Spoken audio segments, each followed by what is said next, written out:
제가 어저께 타 유튜브 촬영을 했는데 그 PD님이 친구가 행복하다고 한다는 거예요. 결혼한 지 3년 되는데 되게 잘 살고 계시네요. 그랬더니 행복한데 결혼 안 하면 더 행복하다고 하더라는 거죠. 그런 말 막 매체에서 많이 하잖아요. 그러니까요. 그 정도로 결혼에 대해서 그런 슬픈 얘기들이 많이 돌죠. 근데 제가 실제로 상담하고 있는데 30대 아내분이 리스 때문에 상담을 제가 해드렸거든요. 집에 있을 때 아내분이 남편 사각 팬티를 입고 다니고 오빠 찢어진 티셔츠를 입고 다녔다는 거예요.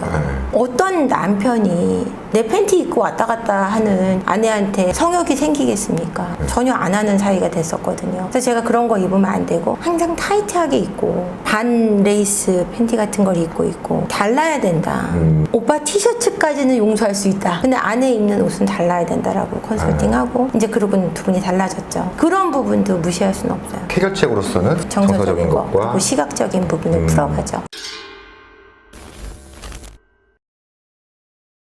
그러면 스트레스가 되는 이유가 정서적인 거. 육체적인 매너리즘, 똑같은 방식으로 관계를 갖는 거, 그리고 외적인 긴장이 생기지 않는 거, 그리고 임신을 위한 관계만을 가졌을 때 반복되는 거절, 이런 것들 들 수 있죠. 여자들이 남편을 거절하는 경우에 그때 나오는 행동들이 좀 특징이 있어요? 내 남자를 내가 남자로 안 느낄 때 나오는 행동? 눈빛이 달라져요. 어떻게 남편을 바라볼 때 한심하다는 그 눈빛이 눈에서 막 뿜어져 나와요. 막 이렇게 막 눈알이 움직이지 않는데도 눈빛이 움직여요. 아래 위로 이렇게 훑어보는 느낌이 있고 막 한숨이 눈에서 뿜어져 나와요. 너무 싫어서.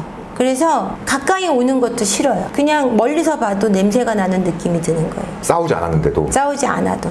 이런 경우는 대부분 왜 그런 거였어요? 외모가 남편도 변한 거예요. 남자들만 아내의 외모를 보는 게 아니에요. 남편 배 나오면 여자들 싫어요. 저도 남편이 갑자기 배가 너무 많이 나오는 거예요. 제가 물어봤어요. 혹시 셋째는 당신이 나? 내가 물어볼 정도로 싫은 거예요. 좀 착하게 물어봤네요. 제가 좀 유머스러우니까 구박하는 정도는 아니었죠. 근데 정말 싫었어요. 그 배가 나오는데. 이런 질문을 잘 캐치해야 되겠다. 이게 그냥 생질문이 아니고 생질문이 아니에요. 이유가 있는 질문. 빼란 얘기인데 뱃살 좀 빼 이렇게 하긴 그러니까. 근데 여기 이제 내담자분들 아내분들 오시면은 오셔서 진짜 팩트로 까세요. 막 남편분을 머리는 훌러덩 벗겨져가지고 배는 이만큼 나와가지고 웃기지도 않는다고 진짜 막 이렇게 얘기하세요. 진짜 그 정도로 외모에 대해서 막 팩트 폭격을 하고 싫어하세요. 그러니까 외적으로 변하는 걸 아내분들도 정말 싫어하신다는 얘기예요. 그리고 남편의 경제적 능력이 떨어질 때 이걸 진짜 무조건 지켜야 된다고 생각해요. 망하면 절대 안 된다. 싫어해요. 이혼하고 싶어해요.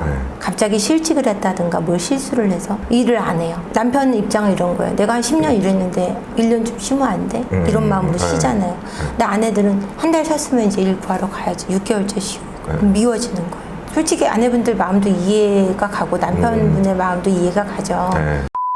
행동적 특징이 또 있어요? 아내분들 행동 특징이요? 밥을 안 차려줘요. 밥을 자꾸 비워놔요. 남편분 배달 음식 시켜 먹잖아요. 그럼 돈이 어딨다고 음식을 자꾸 시켜 먹으러 소리를 지르게 되죠. 관계를 안 갖기 시작하고 그다음에 여자가 자꾸 약속을 잡아요. 바람이 나 있어서가 아니고 남편이랑 있기 싫어서 자꾸 밖으로 돌아요. 남자 여자는 비슷해요. 바람 날 수밖에 없는 루틴이네요. 밖으로 나오다 보면 또 사람 만날 거고. 네, 그죠. 그 남편들이 와이프가 자꾸 잠자리 거부하면 뭐라고 물어보는 줄 알아요? 당신 바람 났어. 이렇게 꼭 물어봐요. 근데 바람 나서 꼭 그러는 거 아니에요. 바람 안 났어도 그냥 남편이 싫은 거예요.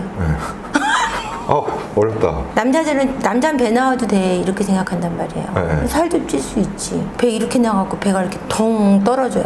턱살은 이만해요. 또 맨날 하자고 들어요. 술 먹고 와서 양치도 안 하고. 어떤 여자가 하고 싶어요? 지금까지는 여자가 남편을 남자를 안 볼 때 특징을 얘기했는데 반대로 남자가 부인을 여자를 안 느낄 때 나오는 좀 행동적인 특징이 있다면 좀 뭐가 있을까요? 아내는 남자를 안 볼 때 증오의 눈빛이나 아니면은 약간 한심한 눈빛으로 많이 보잖아요. 눈빛. 남편은 아내를 안 쳐다봐요.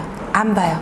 말을 안 시켜요. 남자들은 이 여자가 싫다 그러면 아예 관심을 끊어요. 여자를 안 느끼니까 안 봐요. 관심을 안 둬요. 여자를 안 느끼면 남자들은 싫은 거예요. 남자들이 여자한테 연락을 안 할 때는 3개 되잖아요. 상중, 옥중, 아웃 오브 안중이 되잖아요. 그러니까 여자를 안 느낄 때 남자들이 시간과 돈을 쓸 때는 반드시 여자로 느낄 때예요. 그래서 연락을 하고 관심을 두고 얘기를 하고 눈을 마주친다는 거는 여자로 느낀다는 얘기예요. 이거는 확실히 근데 부인이 느낄 정도겠네요. 그냥 아예 안 쳐다보고 막 이런 행동을. 안 쳐다보죠. 말은 해요.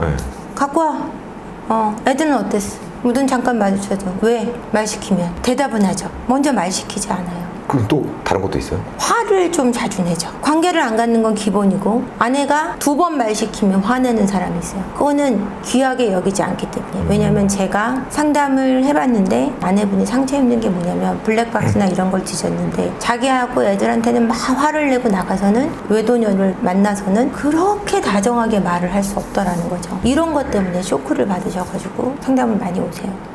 여자로 느낄 때는 말투가 달라져요. 그럴 필요를 느낀다는 거죠. 여자로 안 느끼는 이유가 어떤 게 좀 있을까요? 여자로 안 느끼는 이유는 뻔하지 않을까요? 뭐요? 외적인 부분이 제일 크겠죠. 아, 그렇죠. 그리고 그렇죠. 성적인 기쁨을 느끼지 못할 때 제일 큽니다. 남성은 여성을 이꼬로 성이란 말이에요. 나쁘냐고? 아니에요. 그렇게 태어났고 너무나 당연한 거예요. 그걸 갖고 남성을 비난해서는 안 돼요. 그렇기 때문에 성적인 걸 내가 느낄 수 없는 대상을 여성으로 보지 않는 건 너무 당연한 거예요. 또 그리고 있을까? 돈도 아낍니다. 아내를 좋아하면 돈을 많이 버시는 분들은 생활비를 주고 자꾸 더 써 이렇게 주시는 분들이 있는데 갑자기 그거를 끊는 분들이 있어요. 지원을. 뭐 생일날 백 사주고 이러던 분이 생일날 10만 원 준다던가 아니면 생일을 까먹는다거나 기념일을 아예 안 챙긴다거나 이런 식으로 돼버리는 거죠. 그러니까 아내에 대한 관심이 없어지는 거예요. 여자로 안 느끼면. 전 그래서 까먹을까봐 평소에 사주거든요. 기념일 까먹을까봐. 공공의 적이십니다. 평소에 사주는 남자는 거의 없거든요. 아, 평소에 사주면 되는 거죠? 그럼 어쨌든. 되는 거죠. 내가 사주고 싶을 때 사주면 되는 거죠? 그렇죠. 공공의 적이 되신다니까요. 편집하지 마십시오. 네. 결혼하면 또 내가 변할 수도 있으니까. 아직 결혼 안 했으니까.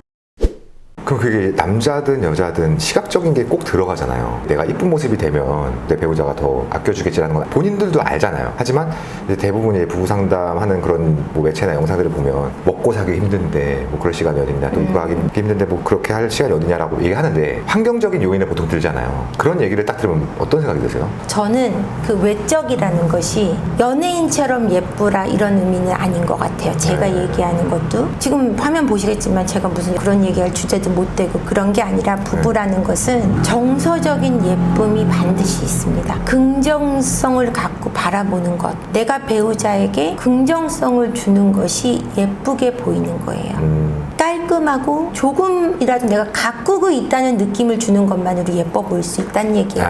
망가지지 말란 얘기예요. 아, 맞아. 뭔지 알 제가 것 아까 같아요. 그랬잖아요. 남편 팬티 입지 말라고요. 네. 엄마가 입던 냉장고 바지 입지 말란 얘기예요.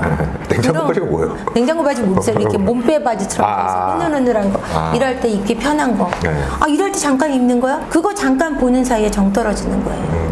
그런 거 하지 마시라는 얘기지 연예인처럼 헤어컬하고 메이크업 받으라는 얘기가 아니라 가꾼다는 느낌만 가져도 예쁘다는 얘기예요. 아, 관리한다. 관리한다라는 느낌. 관리할 시간 어딨냐고요? 깨끗하게만 씻어도 예뻐요. 씻지도 않는 아내분도 있고요. 씻지 않는 남편도 있어요. 어떤 아내분이 저한테 상담 오셔서 연애할 때 그렇게 깔끔했던 사람이 결혼하자마자 한 달 만에 안 씻는데 도는 줄 알았대요. 그렇게 하시지 말란 얘기예요. 그러면 행동적인 특징을 좀 살펴봤는데 이런 얘기 들으면 진짜 슬퍼요. 약간 내가 만약에 그런 입장이 된다고 생각하면 그로 인해서 또 상담을 또 가야 된다고까지 생각하면 이제 자괴감이라고 해야 되나? 그런 게 들 것 같아요. 어쨌든 이런 부부 문제들을 해결하는 과정이 이게 어떻게 보면 우리 둘의 부부의 문제를 제3자한테 진짜 까발려 보는 거잖아요. 네. 이 자체만으로도 좀 어느 정도 풀린다고 보세요? 이제 오시면은 자신의 문제나 치부를 다 드러낸다고 생각하시는데 그럼으로써 풀리기도 하지만 그거를 판단하시는 부부 상담사가 있어요. 그건 안 돼요.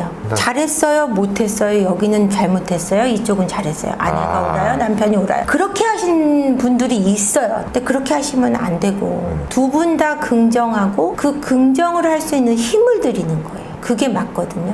근데 그걸 할 수 있는 곳이 드물죠. 그럼 이거를 해결이 되면 뭐라 하던가요? 여기 안 왔으면 이혼했을 거라고 얘기하죠.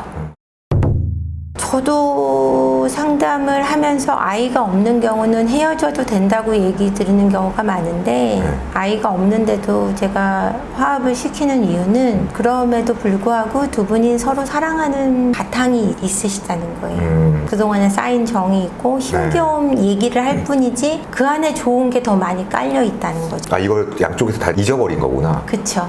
그래서 그거를 회복시켜 드리는 거고 함께 사시는 걸 원하시는 바가 더 크다는 거. 여기 오신다는 건. 저는 어떤 커플이든 이제 권태기가 올 수 있다고 생각을 하는데 네. 그 권태기를 넘기는 게 참 힘들긴 하겠지만 넘기면 더 단단한 관계가 될 거라는 믿음은 있어요. 그럼요. 위기는 기회고요. 위기가 왔기 때문에 더 단단해지는 부부가 훨씬 많아요. 실패를 해야 성공할 수 있다 그러잖아요. 그거랑 같은 원리예요. 힘든 일을 겪고 나면 단단해지고 훨씬 행복한 시기가 온다는 걸 여러분들이 잊지 않으셨으면 좋겠어요.